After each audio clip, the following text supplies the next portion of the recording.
What is a Segway? According to Wikipedia, the Segway is a two-wheeled, self-balancing personal transporter by Segway Inc. Invented by Dean Kamen and brought to market in 2001. Today, I'm going to use this Razor Hovertrax to make my own version of a Segway. Stay tuned.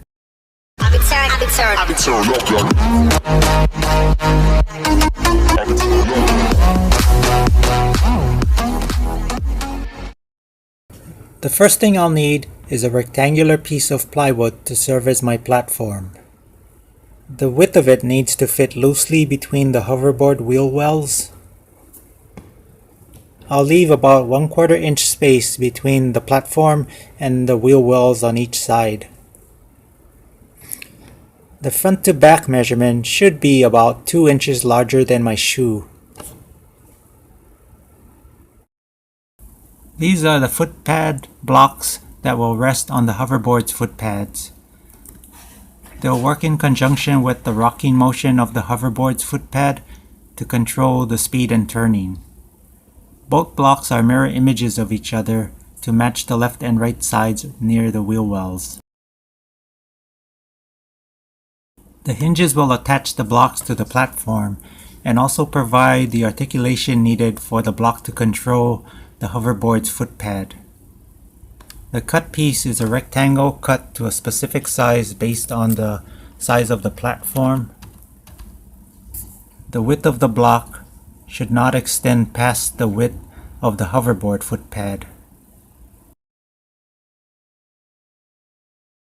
The cutout for the wheel well is mandatory and must be cut to fit as snug as possible. The rear of the cutout should be just shy of the rear of the block. The length of the block should be cut so that when attached to the platform, 1. The front edge will line up with the front edge of the platform, and 2. The cutout must end up centered within the front to back length of the platform. I've combined the platform with the footpad blocks. In use, the boards will be flat up against each other most of the time, just like you see it right now. Also, if you remember, there were 2 important criteria for the length of the footpad block. Number 1 was the front edge needs to line up with the front edge of the platform when it's mounted. And number 2 was the cutout must end up centered within the front to back length of the platform.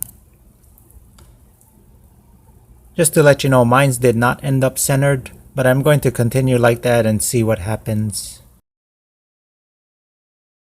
One other important point is that the distance between the inner part of the cutouts must match the distance between the hoverboard wheel wells. It can be slightly loose but not too much. If I put the platform on here, you can see it's a pretty tight fit. And that's basically just a matter of when you mount the footpad blocks onto the platform, you need to mount them in a position where they press right up against the wheel wells. The steering column needs to mount up front and be able to pivot right and left to steer. The challenge is when steering right, the left footpad needs to pull away from the platform to make the left wheel spin faster, which would then make the hoverboard turn right. And vice versa, when steering left, the right footpad needs to pull away from the platform to make the right wheel spin faster, which would then make the hoverboard turn left. Okay, so I had some trouble coming up with ideas on how to get the steering column to work in conjunction with the footpads.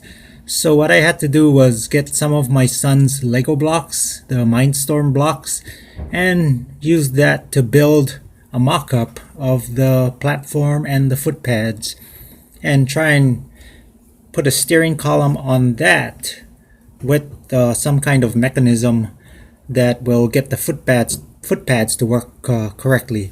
And this is what I came up with. You can see I have a couple of L brackets here that are connected to the steering column with just a long, straight, stiff piece of whatever it'll be. And the L bracket is connected to the platform, but the short end of it is connected to the foot pads. And the pivot point is the apex of the L bracket. So if I move the steering column, say to the right, you'll see the left one go down. See how it pulls on the L bracket, but the other end pushes the foot pad down. And if I do the same thing by going to the left, the right foot pad goes down. And it works pretty good.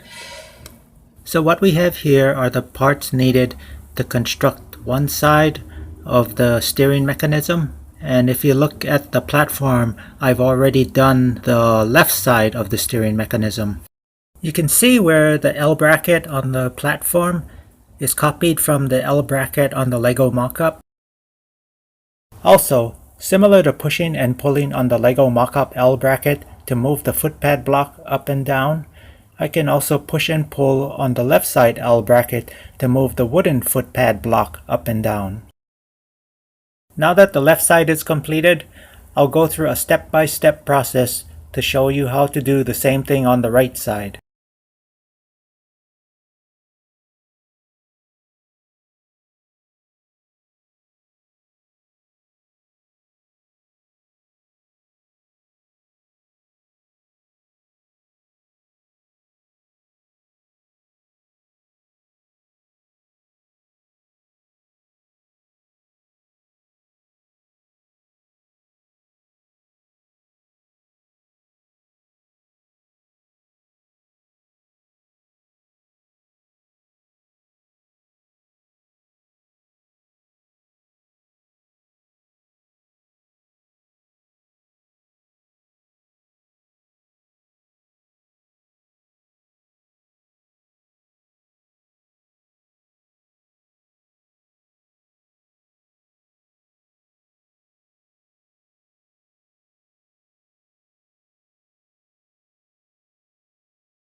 As I work on the steering column, I'm just going to demonstrate what to do to the part I'm immediately working with, but I'm not going to go into too much detail on what the part is for.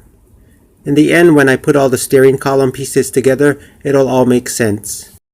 I'm going to start with the four-way and the elbow.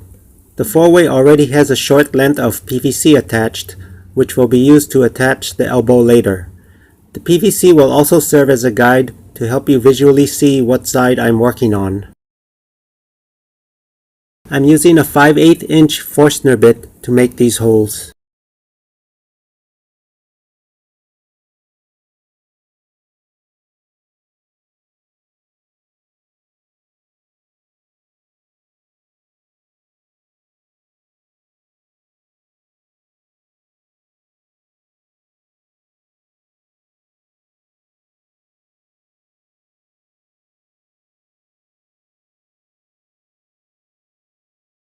The 3 holes I'm drilling now are meant for screws that will hold this joint to the bottom of the platform. Drill a large hole through the PVC on the same side you drilled the other large holes. This hole must be filed flat after drilling to allow the joint to move easily over it. Notice the pencil marks on the PVC? This serves as a dry lubricant for inserting and removing the PVC.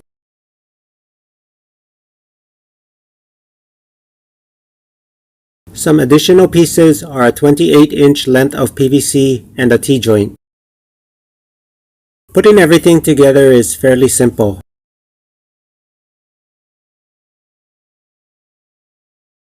The T-joint should have 2 more pieces of PVC pipe sticking out on each end to serve as a handlebar.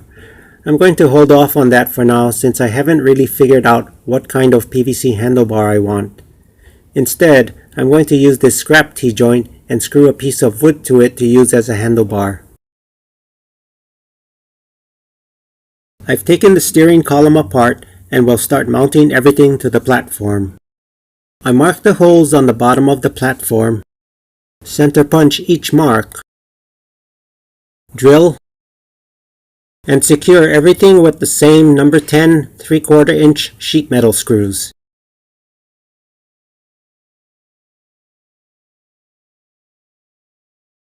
On the PVC, opposite the large hole done earlier, drill a hole for the pin screw snug enough to make threads when it's screwed into. If you're wondering what a pin screw is, it's these things shown here for which I made up the name. I have no idea what the real name is, so if you look for it in a hardware store, get a screenshot of this and show it to the salesman. The silver one is probably a more common one to find, but I'm going to use the black one since it has less pieces. Also, I don't know where I got this black one from. From below, put the screw in. Remember, it should be a tight fit.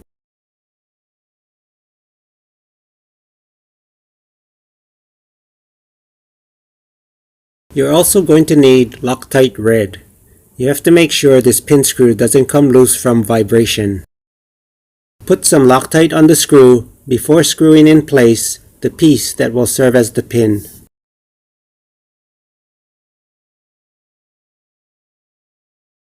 Draw a line on the elbow to represent the center line of the slot where the pin will slide through. Center punch evenly spaced holes to drill.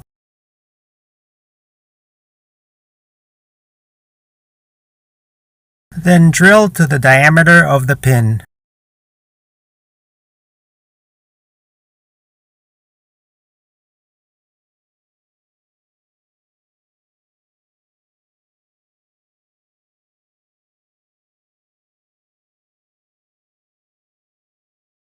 Remove the excess plastic to create the slot.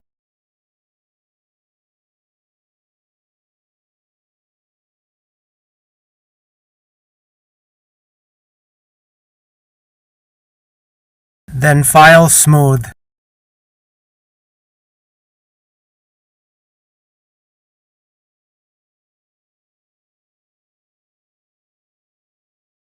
Here's the completed slot with a cutout to be used for assembly.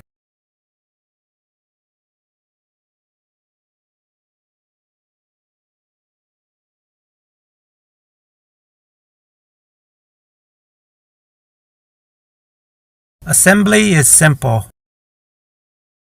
All touching surfaces should be covered in dry lube or pencil graphite to allow for easier removal in the future.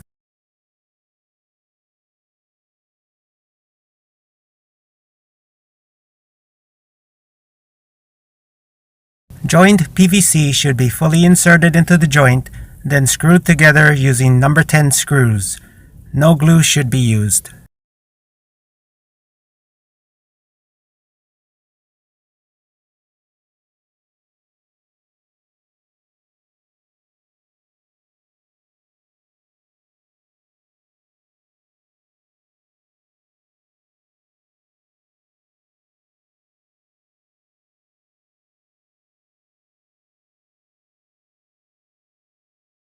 The pieces you're looking at are to support the part of the steering column that pivots left and right. I've drilled a hole in front of the steering column, and in this support piece I cut out from a section of PVC pipe. The pieces can be assembled either with the nut inside the joint, or if the carriage bolt is flipped over the other way, on the outside in front of the steering column. I've assembled everything with the nut on the outside.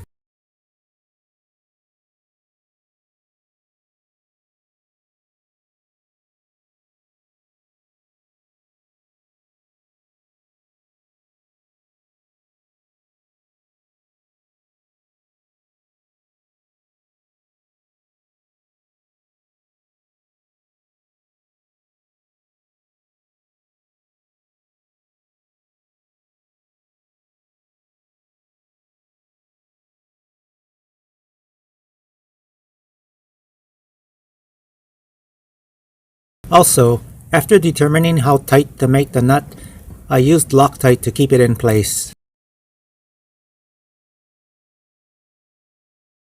These are the pieces needed to finish the steering system. The two linkage bars are cut from a length of 1 inch wide by 1/8 inch thick steel that I picked up from Home Depot. For ease of fabrication, I cut the triangle piece from 3/4 inch plywood, as opposed to using metal. I've drilled the holes near the base of the steering column to attach the triangle. When tightening the screws with the drill, I won't bottom them out. Tightening the screws the rest of the way should be done with the screwdriver to avoid over-tightening. With the screws only having the PVC to anchor into, over-tightening could strip the plastic and give the screw nothing to anchor to. I'm drilling holes for the linkage arms that will attach from the triangle to the L brackets.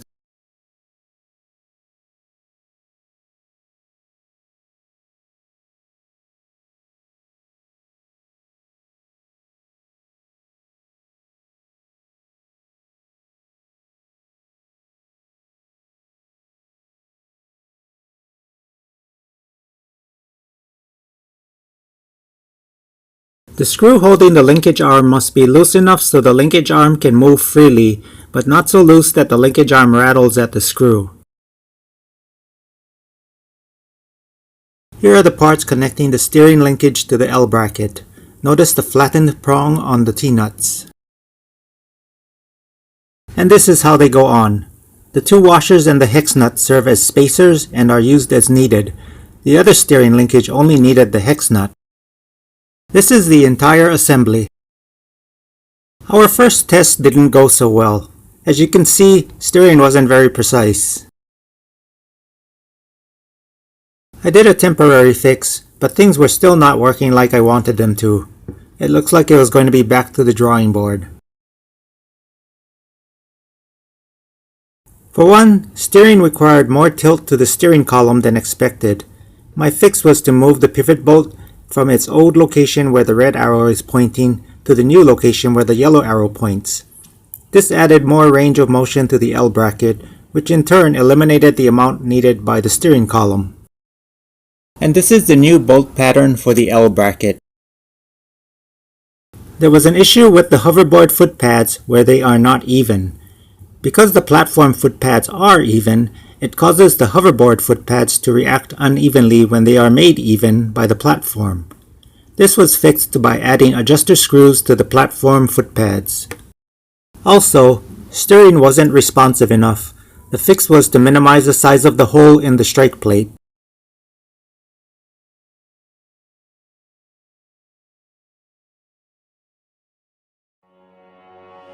With the modifications, riding and handling are much better. So this is my Segway wannabe. It takes a little getting used to, but not as much as jumping straight onto a hoverboard. If there was one thing I'd like to improve, it would be the steering. It's better, but still needs some work. If you have any suggestions, leave it in the comments below. That's all for now, and I'll catch you in the next video.